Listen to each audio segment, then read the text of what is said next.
আসসালামু আলাইকুম। শুভ সকাল সবাইকে। জুম্মা মোবারক। বিসমিল্লাহির রহমানির রহিম।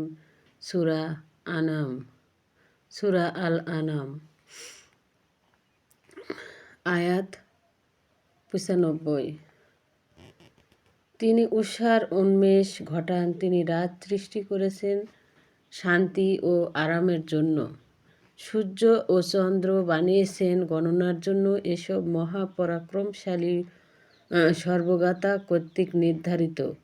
তিনি তোমাদের জন্য নক্ষত্র রাজি সৃষ্টি করেছেন যাতে তোমরা সেগুলোর সাহায্যে জলে স্থলে অন্ধকারে পথের দিশা লাভ করতে পারো। আমি আমার নির্দেশগুলোকে জ্ঞানীদের জন্য বিশুদ্ধভাবে বর্ণনা করে দিয়েছি। তিনি তোমাদের একটি প্রাণ হতে সৃষ্টি করেছেন, তারপর প্রত্যেকের জন্য একটা অবস্থান স্থল আছে আর একটি আছে তাকে গচ্ছিত রাখার জায়গা। জ্ঞান বৃদ্ধি সম্পন্ন লোকদের জন্য আমি আমার আয়াতগুলোকে বিশুদ্ধভাবে বর্ণনা করে দিয়েছি। তিনি আকাশ থেকে বৃষ্টি বর্ষণ করেন, অতঃপর তা দ্বারা আমি সকল প্রকার উদ্ভিদ উদ্গত করি, অতঃপর তা থেকে সবুজ পাতা উদ্গত করি। অতঃপর তা থেকে ঘন সন্নিবিশিষ্ট শস্য দানা উৎপন্ন করি। খেজুর গাছের মোচা থেকে ঝুলন্ত কাদি নির্গত করি।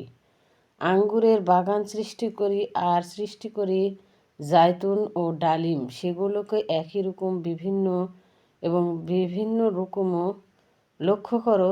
তার ফলের প্রতি যখন গাছে ফল আসে আর ফল পাকে।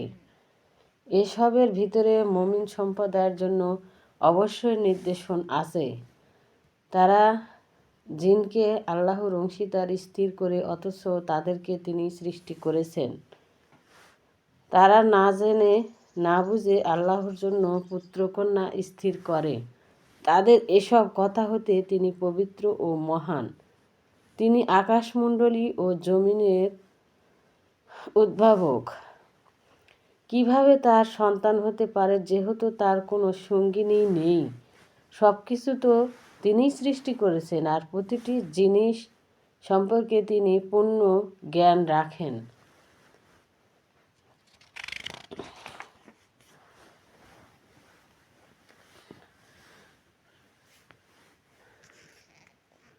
এই হলেন তোমাদের প্রতিপালক। তিনি ছাড়া সত্যিকারের কোনো ইলাহি নেই। সব কিছুই স্রষ্টা, কাজেই তোমরা তারই ইবাদত করো। তিনি সমস্ত বিষয়ের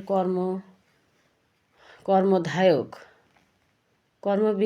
সৃষ্টি তার নাগাল পায় না, বরং তিনি সকল দৃষ্টি নাগালে রাখেন। তিনি অতিশয় সূক্ষ্মদর্শী, সব বিষয়ে ওয়াকিফ হাল। তোমাদের কাছে তোমাদের প্রতিপালকের নিকট থেকে অন্তরের আলো এসে পৌঁছাচ্ছে। যে লোকে আলো দিয়ে দেখবে তাতে তার নিজেরাই কল্যাণ হবে, আর যে অন্ধ থাকবে তার অকল্যাণ তার ঘাড়ে পড়বে। আমি তোমাদের পাহারা দেওয়ার জন্য দায়িত্বপ্রাপ্ত হইনি। এভাবে আমি নির্দেশগুলোকে বারবার নানানভাবে বর্ণনা করি, যার ফলে তারা অর্থাৎ অবিশ্বাসীরা বলে, তুমি এসব কথা অন্যের কাছে থেকে শিখে নিয়েছ। বস্তুত আমি জ্ঞানী লোকদের জন্য তা সুস্পষ্টভাবে বিব্রত করি। তুমি তোমার প্রতিপালকের নিকট থেকে যে ওহী পাও তার অনুসরণ করো। তিনি ছাড়া সত্যিকারের কোনো ইলাহি নেই। তুমি মুশরিকদের দিক থেকে মুখ ফিরিয়ে নাও। আল্লাহ ইচ্ছে করলে তারা আল্লাহর অংশী স্থির করত না। আমি তোমাকে তাদের উপর পাহারাদার পাঠিয়েছি জোর করে আল্লাহর ইবাদত করিয়ে নেওয়ার জন্য। আর তুমি তাদের পক্ষ থেকে কর্মসম্পদকারীও নয়। ওহে মুমিনগণ, আল্লাহকে বাদ দিয়ে যাদেরকে তারা ডাকে তোমরা তাদেরকে গালি দিও না, কেননা তারা তাদের অজ্ঞত প্রস্তুত শত্রুতার বংশবর্তী হয়ে আল্লাহকে গালি দিবে। আর এভাবে আমি প্রত্যেক জাতির জন্য তাদের কর্মকল্যাণকে তাদের দৃষ্টিতে চাকচিক্যময় করে দিয়েছি।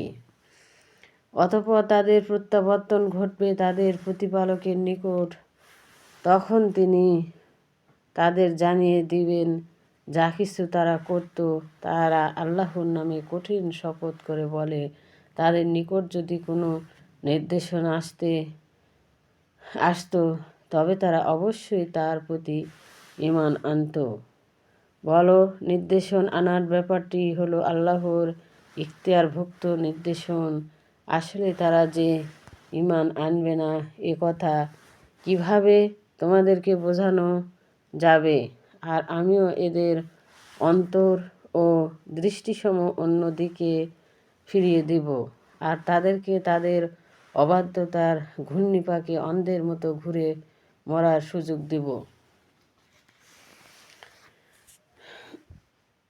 আমি যদি তাদের কাছে ফেরেশতা অবতীর্ণ করতাম আর মৃত্যুরা তাদের সাথে কথা বলতো, আর আমি তাদের সামনে যাবতীয় বস্তু হাজির করে দিতাম, তবু আল্লাহর ইচ্ছে ব্যতীত তারা ঈমান আনত না। মূলত তাদের অধিকাংশ অজ্ঞতাপূর্ণ কাজ করে। এভাবে আমি প্রত্যেক নবীর জন্য মানুষ আর জিন শয়তানের মধ্য হতে শত্রু বানিয়ে দিয়েছি।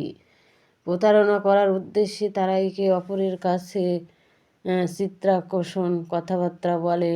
তোমার প্রতিপালক ইচ্ছে করলে তারা তা করতো না, কাজেই তাদেরকে আর তাদের মিথ্যা চর্চাকে অপেক্ষা করে চলে তার দিকে, অর্থাৎ চিত্রাকর্ষণ প্রতারণার দিকে। সেসব লোকের অন্তর আকৃষ্ট হতে দাও যারা আখিরাতের প্রতি ঈমান আনে না, আর তাতেই তাদেরকে সন্তুষ্ট থাকতে দাও। আর যে পাপ কাজ তারা করতে চায় তা তাদেরকে করতে দাও। বলো, আমি কি আল্লাহর ছাড়া অন্যকে বিচারক মানব, যখন তিনি সেই সত্তা যিনি তোমাদের নিকট কিতাব নাজিল করেছেন, যা বিশুদ্ধভাবে বিব্রত। আমি যাদেরকে পূর্বে কিতাব দিয়েছিলাম তারা জানে যে তা সত্যতা সহকারে তোমার প্রতিপালকের নিকট হতে অবতীর্ণ হয়েছে। কাজেই কিছুতেই তুমি সন্দেহ পোষণকারীদের মধ্যে সামিল হও না। সত্যতা ও ইনসাফের দিক দিয়ে তোমার প্রতিপালকের বাণী পরিপূর্ণ, তার বাণী পরিবর্তন করার কেউ নেই, আর তিনিই হলেন সর্বশ্রোতা ও সর্বজ্ঞ। তুমি যদি পৃথিবীর অধিকাংশ লোকের অনুসরণ করে তাহলে তারা তোমাদের আল্লাহর পথ হতে বিচ্যুত করে ফেলবে।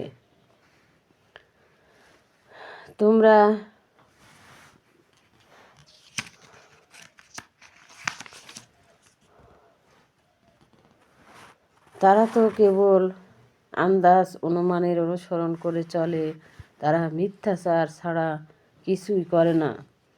তোমার রব খুব ভালো করেই জানেন কে তার পথ থেকে ভ্রষ্ট হয়ে গেছে।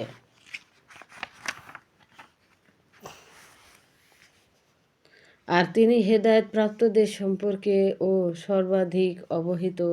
কাজে যে পশু জবেহ করার সময় আল্লাহর নাম নেওয়া হয়েছে তা তোমরা খাও, যদি তার নির্দেশাবলীতে তোমরা বিশ্বাসী হয়ে থাকো।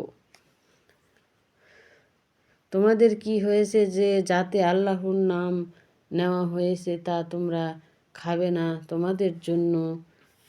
তোমাদের জন্য যা হারাম করা হয়েছে তা তোমাদের জন্য বিশুদ্ধভাবে বাতলে দেওয়া হয়েছে। তবে তোমরা নিরুপায় হয়ে ততটুকু নিষিদ্ধ বস্তু খেতে পারো যাতে প্রাণে বাঁচতে পারো। কিন্তু অনেক লোকই অজ্ঞতাবশত তাদের খেয়াল খুশি দ্বারা অবশ্যই অন্যদেরকে পথভ্রষ্ট করে।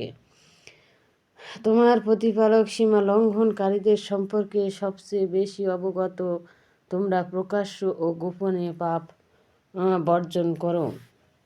যারা পাপ অর্জন করে তারা তাদের অর্জনের যথোচিত ফল পাবে। যাতে জবেহ করার সময় আল্লাহর নাম নেওয়া হয়নি তা তোমরা মোটেই খাবে না।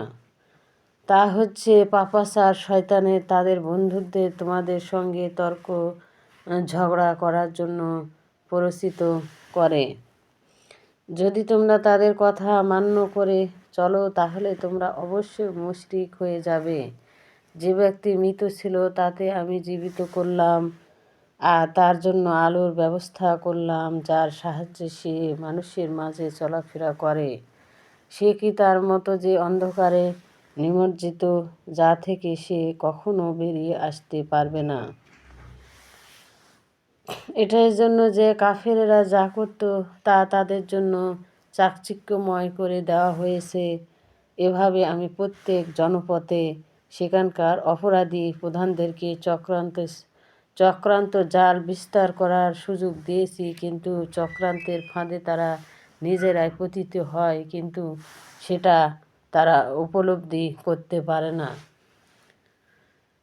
যে যেখান থেকে দেখছেন ভিডিওটি ভালো লাগলে অবশ্যই লাইক সাবস্ক্রাইব করবেন এবং পরিবার নিয়ে ভালো থাকেন, সুখে থাকেন, শান্তিতে বসবাস করেন।